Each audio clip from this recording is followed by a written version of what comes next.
ഒരു ദിവസം ഉണ്ടല്ലോ വവ്വാലല്ലേ ഞാൻ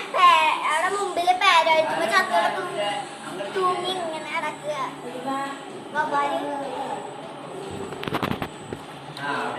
ചേച്ചി പക്ഷേ